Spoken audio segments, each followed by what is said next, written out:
Bonjour, on présente cette année à l'ASCO la mise à jour des résultats de l'étude LMS-02, qui est une étude de chimiothérapie de première ligne d'association de la doxorubicine à la trabectedine dans les leiomyosarcomes métastatiques ou localement avancés.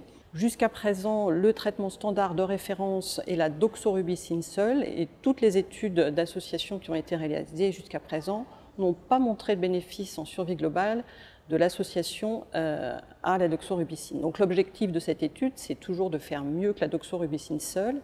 La trabectedine est une molécule active en deuxième ligne de traitement de rattrapage des leiomyosarcomes. Donc l'intérêt là est d'associer ces deux molécules en première ligne dans un sous-groupe histologique, dans une tumeur, dans un essai dédié à ce sous-groupe histologique où on sait que la trabectedine est plus active.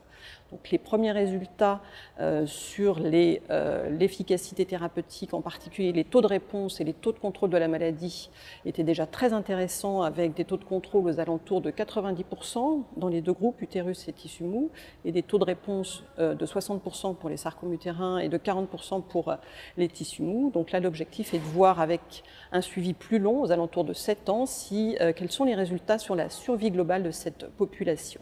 Donc la survie sans progression est aux alentours de 10 mois dans la population globale, mais là, sur la survie globale, avec 7 ans de recul, on a une médiane de survie globale de 34 mois environ, un petit peu moins bonne dans les utérus avec une survie globale d'environ 28 mois, mais qui est près de 40 mois dans les sarcomes des tissus mous. Pour comparaison, les deux études qui ont été réalisées en parallèle dans cette même population ont démontré dans la sous-groupe des leiomyosarcomes une médiane de survie globale qui est comprise entre 22 et 29 mois. Donc on a des résultats très encourageants dans cette population. On sait donc que les sarcomes utérins, bien que plus chimiosensibles, ont quand même un plus mauvais pronostic, on le confirme dans cette étude. Et lorsque les patients sont opérés, ce qui représente à peu près un quart de la population après la chimiothérapie, on a quand même des meilleurs taux à la fois de survie sans progression, mais surtout de survie globale.